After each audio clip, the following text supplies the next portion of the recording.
नमस्कार, स्वागत है आप सभी का एनसीईआरटी क्लासेस टॉक में। आज के इस वीडियो में हम जानेंगे विकर्ण के बारे में।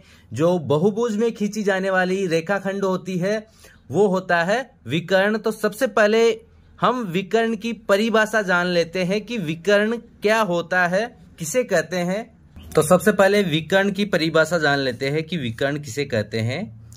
किसी बहुभुज क्या होता है कि कोई भी तीन या तीन से अधिक भुजाओं वाली वो बंद आकृति, कोई भी बंद आकृति होती है वो बहुभुज कहलाती है।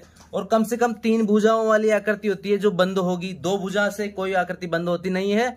तो तीन या तीन से अधिक भुजा वाली कोई भी आकृति होती है वो बहुभुज होती है।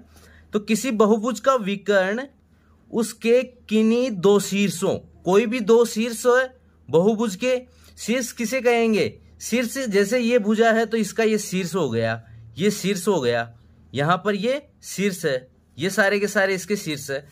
दो शीर्षों, आसन शीर्षों को छोड़कर, आसन शीर्षों को छोड़ेंगे किसे? ये शीर्ष और ये शीर्ष आपस में आसन शीर्ष है। इनको छोड़ करके जोड़ने से प्राप्त रेखाखंड, जोड़ने से प्राप्त रेखाखंड क्या होता है? विकर्ण कहलाता है। विकर्ण कहलाता है, विकर्ण कहलाता है। अब सबसे पहले हम इसी जो बहुभुज है इसमें ही विकर्ण खींच लेते हैं। पहले इसके नाम लिखेंगे हम A, B, C, D और E। तो यहां पर ये एक शीर्ष है, इस शीर्ष को हम दूसरे शीर्ष से मिला सकते हैं। इसको हम मिला देंगे C से। यहां पर D है, D को हम मिला सकते हैं शीर्ष A से, D को हम मिला सकते हैं शीर्ष B से, और E को हम मिला सकते हैं शीर्ष B से। तो यहां एक शीर्ष को दूसरे शीर्ष से मिलाने पर जो प्राप्त रेखाखंड होता है वो विकर्ण कहलाता है। तो यहां पर A और D को मिलाया तो AD विकर्ण हो गया, AD विकर्ण, AD विकर्ण हो गया। E और C को मिलाया तो EC विकर्ण हो गया। उसके अलावा AB को मिलाया तो AB विकर्ण हो गया। इसके अलावा यहां पर तीन विकर्ण है। EB एक विकर्ण है। 1, 2, 3 और 4 विकर्ण हो गए इस बहुभुज के अंदर। उसी तरह अब यहां इन सभी बहुभुजों में हम विकर्ण खींचेंगे।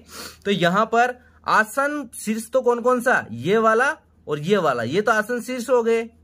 यहां नाम लिख देते हैं A, B, C और D। आसन शीर्षों को छोड़कर आमने सामने के या कोई सा भी और दूसरा हो तो A को हम C से मिलाएंगे, A को C से मिलाया और B को D से मिलाते हैं। तो ये जो दो प्राप्त हुए हैं रेखाखंड, कौन कौन से रेखाखंड हुए प्राप्त? एक तो हुआ है AC और एक है BD। ये दोनों क्या है? इस बहुभुज के विकर्ण है। उसी तरह इसमें भी यहां पर ये विकर्ण खींचेंगे हम।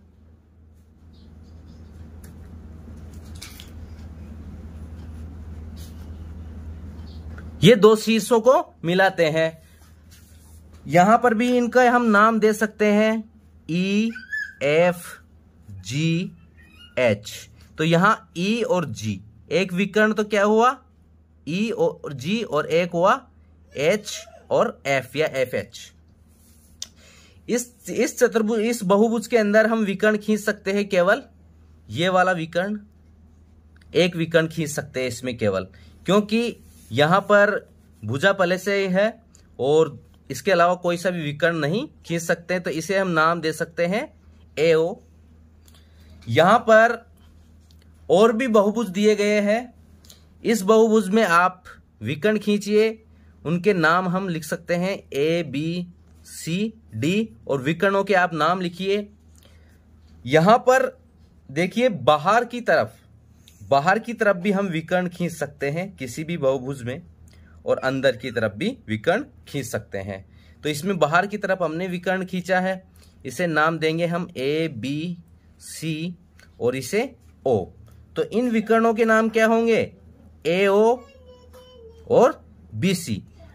तो इसी तरह आप इस बहुभुज में, इस बहुभुज में और इस बहुभुज में तीनों के विकर्णों के नाम लिखिए और कमेंट बॉक्स में लिखकर बताइए कि आपको हम विकर्ण के बारे में दी गई जानकारी कैसी लगी। ऐसे ही और वीडियो देखने के लिए सब्सक्राइब कीजिए एनसीईआरटी क्लासेस टॉक को। Thank you.